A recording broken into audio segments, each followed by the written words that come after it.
So what would happen if the humans didn't actually rebel against Ra? You'll find out right after this.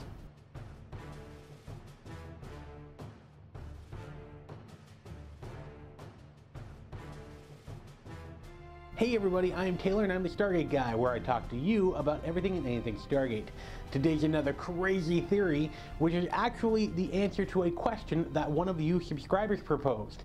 A Latsky Derp, I hope I'm saying that correctly, proposed this question.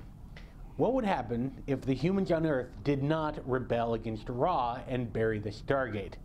Well, in order to understand and answer this question, we need to look at the timeline of events that happened with the Goa'uld in relation to Earth. First off, we know that Ra first came to the Tauri about 10,000 years ago, approximately 8,000 BC. Now, we do know that Ra took on a human host and he enslaved the population in and around Egypt for his own different purposes. And one of the purposes as a Goa'uld is that we're just so darn easy to fix. See, previous to having humans as hosts, the Goa'uld had several different species as hosts, the primary of which being the Unas. Now, the Unas does have great restorative powers, and it is a very strong being.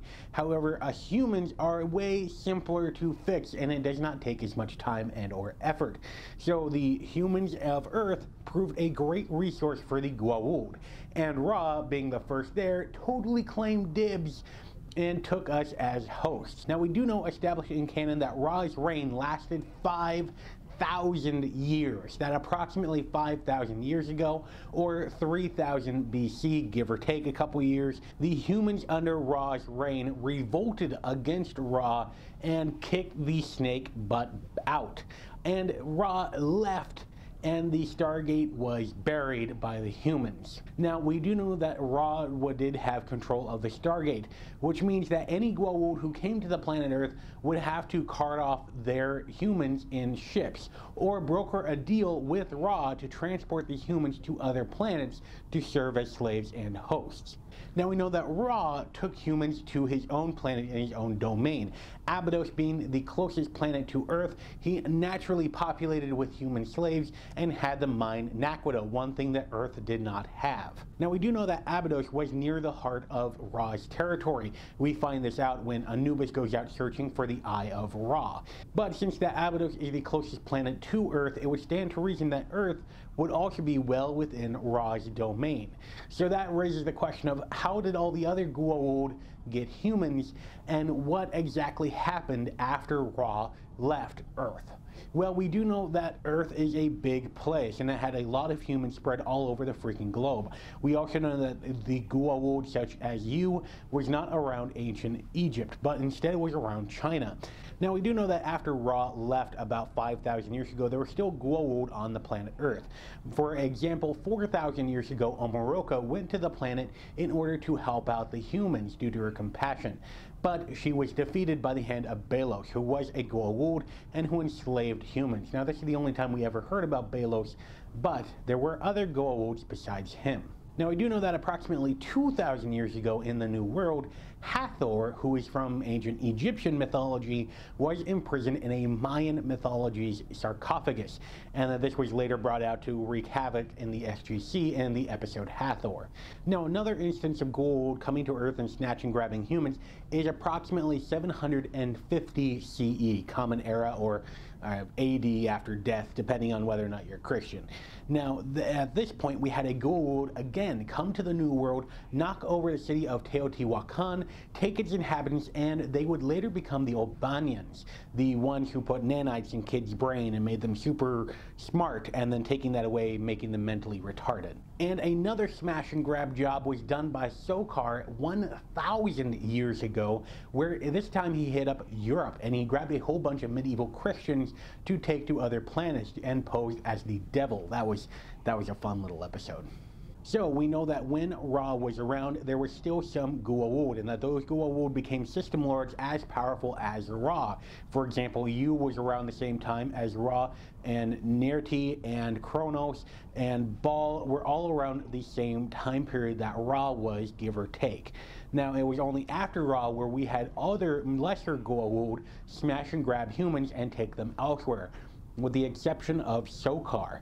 Now, the key to this is the placement of Earth in the galaxy. We do know, as stated before, that Abydos was well within Ra's domain, making Earth well within Ra's domain as well. Now, it stands to reason that you have such a powerful system lord as Ra that a lot of Goa'uld are not going to want to break down the front door and take something within his domain. Now, we did see an alternate timeline of what it would have looked like if Ra took the Stargate away with him when the rebellion was successful. But what would happen if the rebellion was an utter failure and Ra just flat out crushed the rebellion? Well then, I theorized this. For starters, take the past 5,000 years of human history and flush it down the drain. We're talking about a place where polytheism is the normal instead of the exception. We're talking about where the gods still live on and that they have been living for tens of thousands of years, and they have halted scientific research and discovery. This is a time where our main profession would not be anywhere close to the professions that we know today, except mining and taking resources for the betterment of our Goa'uld overlords. Now, this also means that we have a lot of Goa'uld on the same planet at the same time.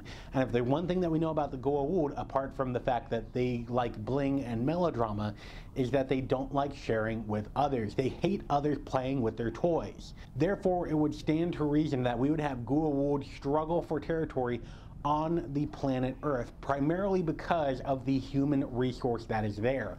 Although Earth does not have any naquita, which does not help their technology, and they would have to search for that on other planets, it stands to reason that this is the main source of humans, and so they would want to get as much humans as possible, and they would want control over that human resource. Therefore, Ra would want to capitalize on that and make this domain purely his. Therefore, Ra would have an ultimate conquest to try to conquer the planet Earth and to keep all other Goa'uld off the entire surface of the planet and to bogart that resource for himself. Therefore, the smaller Goa'uld who did smash and grab jobs later on, they in no way would have been able to grab humans for their own little empires without the permission of Ra. And if other Goa'uld did not take enough humans for their own use, then they could have a massive war with Ra on this planet and in the orbit in order to take that resource from him. This also means that the human population would not develop to the over 7 billion that we currently have. It would be kept to a more manageable size, one that did not have enough people to stage a successful rebellion against Ra, our great and powerful Goa'uld master and god.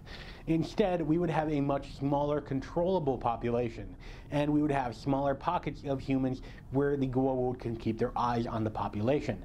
Forget all about exploring the other continents. Forget all about traveling to another distance and becoming those hunter-gatherers and migrating around. No. Now, in order to ensure the population, there would also be encouragements, I suspect, for having humans to make more humans, which means potentially forced breeding camps. Just a thought. After all, if you have one resource and that is your main strength with a Goa'uld, you would want to capitalize on that resource and to exploit it as much as possible. And humans are a renewable resource. If there's one thing that we're good at, it is making more of ourselves. Therefore, the humans on Earth, their main resource that they would be giving to the god Ra would not be lumber, it would not really be gold or trinkets, although those things are nice. The primary thing that they would have to give would be their own children, human hosts that Ra could use to better make his empire. Let me know what you think about this theory in the comment section down below. And if you are new to this channel, go ahead and subscribe. Great videos are coming out every week where I talk to you about everything and anything Stargate. You can click right here for another crazy theory, or you can click right here for some more Stargate awesomeness. And until next time, I'll see you on the other side.